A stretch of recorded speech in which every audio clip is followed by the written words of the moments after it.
તીર્થંકરના આયુષ્યમાં એક ક્ષણ પણ ઘટી ન શકે.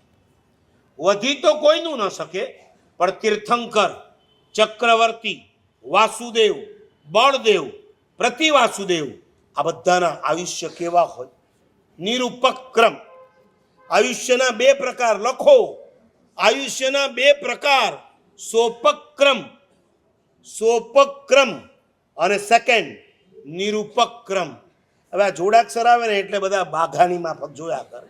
મારા સાહેબ શું કીધું? ક્રમ ક્રમ શું છે? કાલથી હું બ્લેકબોર્ડ લઈને આવું, તમારી એક એક્ઝામ લેવીશ. ઉપેન્દ્રભાઈ ગુજરાતી મીડિયમ, ઓકે. પંકજ, સારું, નોટ છે ભાઈ. આ એમની ભરાઈ ગઈ લાગે છે, બીજી નોટ આપજો. હવે આ બધા બ્રિલિયન્ટ માઇન્ડ છે, સ્કોલર કહેવાય. 4 વ્યાખ્યાનમાં તો આખી નોટ ભરાઈ જાય. કેમ? હું તમને આજે એક શબ્દ આપું છું, પિયુષભાઈ, એકદમ સાચો શબ્દ લખજો, મને વ્યાખ્યાન પછી અથવા કાલે બતાવજો. બધાએ લખવાનું. પિયુષભાઈ એટલે પિયુષભાઈ નથી લખવાનો, આ બધાની એક્ઝામ છે. હું 1 વાર બોલીશ કે 2 વાર બોલું? અત્યારથી જે ગરબડમાં છે.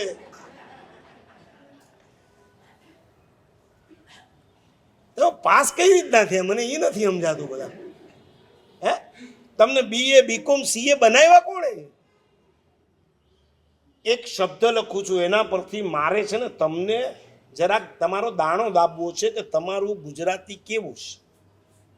કાર્ત્સ્ન્ય. ચાલો લખવા માંડો છો. સાહેબ હવામાં ગયું, હવામાં ગયું. કાર્ત્સ્ન્ય બોલવાનું નથી, લખવાનું છે. ચાલો, મારા જેવો ઉદાર ટીચર કોઈ નહીં મળે. હજી 3જી વાર બોલું છું. આ છે ને છૂટું પાડીને બોલો, જાણે નર્સરીમાં બેઠો હોય એવી રીતના કહે છે. બસ એકવાર લખીને મૂકી દેજો.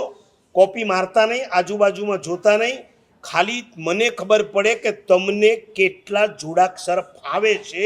આપણે વોટ્સએપની અંદર એટલા ઊંડા ઉતરી ગયા, આપણે આપણું શુદ્ધ ગુજરાતી પણ. નંબર 3, 3જી વાર, કાર્ત્સ્ન્ય. ચાલો ચાલો જલ્દી. હવે બાજુ પર મૂકો એને, બાજુ પર મૂકો.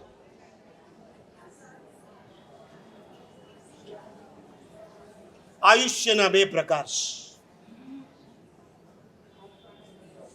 સોપક્રમ અને બોલો બીજું. મને તમને આપણા બધાનું આયુષ્ય કેવું? સોપક્રમ.